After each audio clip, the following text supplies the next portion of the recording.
Hello, everybody. Hope you're doing well today.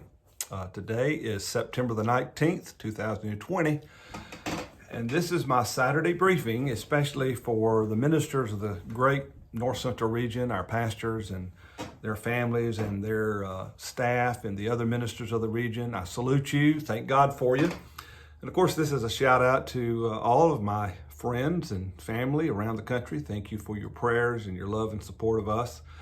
But in this Saturday briefing today, I want to share with you one of the most embarrassing things that ever happened to me in my life, but also it taught me three very valuable lessons that have stayed with me to this day.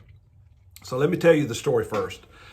First of all, back years ago, and when I was pastoring in my early 30s, I started this policy of taking trips. I would come together. I'd kind of be like a tour guide, and I would come up with a package deal that involved the motels, the meals, tickets to special events, transportation. I'd just kind of come up with a package. I'd plan it out, and then I would charge a fee, and everybody would go. And so, we'd pack out a van a couple of times, a bus.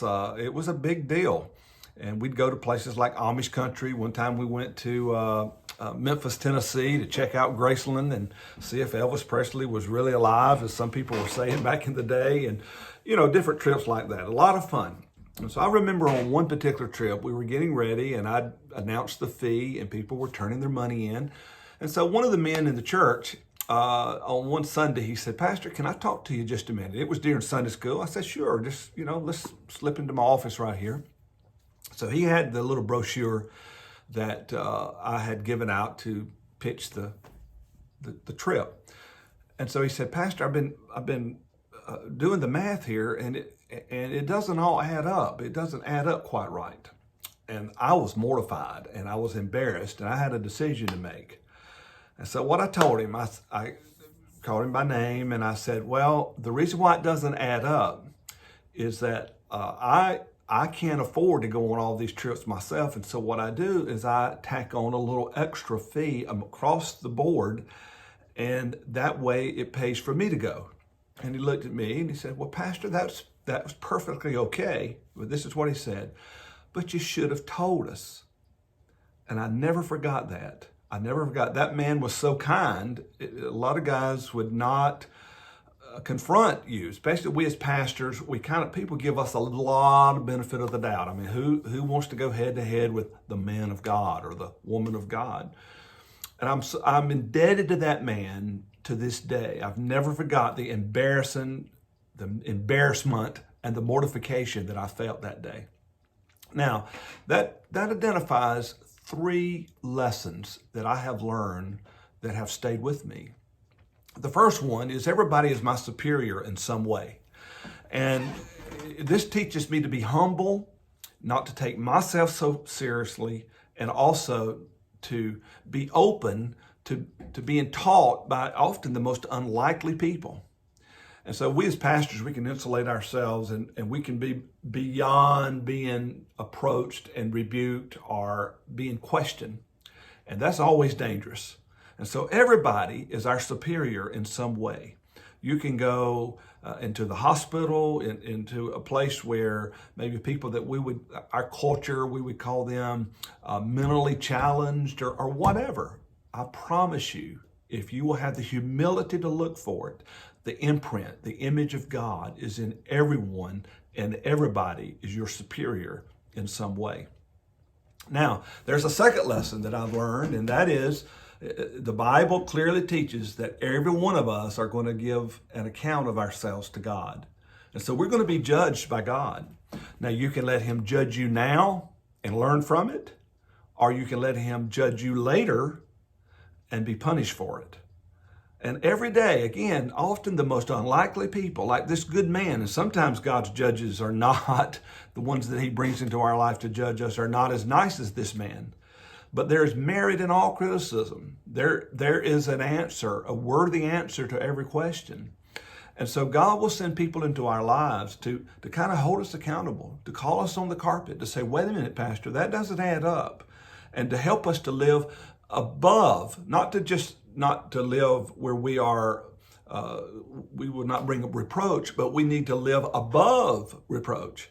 And so God will bring people into our lives to kind of call us on the carpet, to say, no, that's not right, Pastor. And if we'll have the humility to learn from it, to grow through it, we're going to be judged.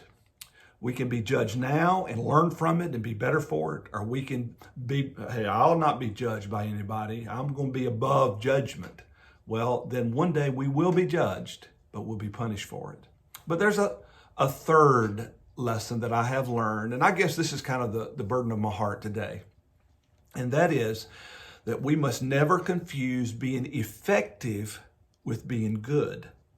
You can be an effective leader. I was being effective there with my tours. I mean, I'd pack out the van. Eventually, I packed out a bus.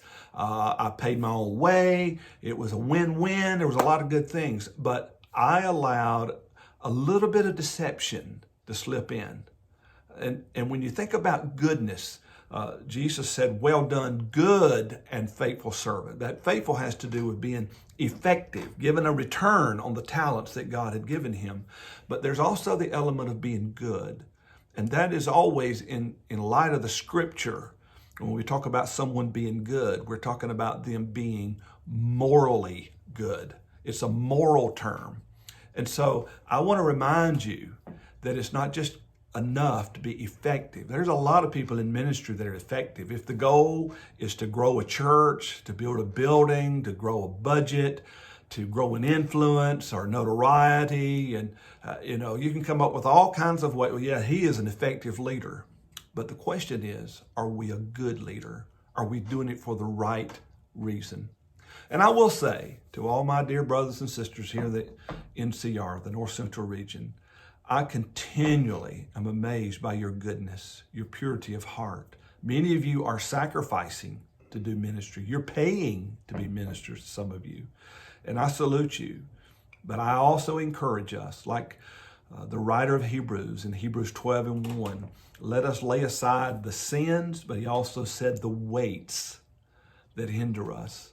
And every day, God from time to time, in the most unlikely ways and through the most unlikely people, if we're willing to realize that everybody is our superior in some way, they can bring something to the table, they can teach us. If we will let his small j, his judges, come into our life and maybe question us. Sometimes they don't even do it in a very Christ-like way, but God can still use the prod to help point us and keep us in line. There's a rod and a staff. And that rod, we don't like it, but that rod would, if we'll learn from the being judged today, we will not be punished when we're judged tomorrow. And so let's remember that there's a difference between being effective and being good. God bless you guys and gals. I hope you have a great week. Man of God, woman of God that's going to be preaching tomorrow. Remember, you're a messenger. And God's given you a message. And every message doesn't always come with a lot of passion at the moment. But when you get up there, when you stand before the people, when you stand before the camera, whatever your dynamics in this crazy, squirrely world we're living in right now, but when you begin to speak, God will be with you. Be bold, be confident, but match it with humility, realizing that you are only a messenger, but you are the messenger of God. And that's worth eternity, really. So God bless you. I love you all. And we'll talk to you soon, Lord willing. Let's keep running to win. Bye-bye.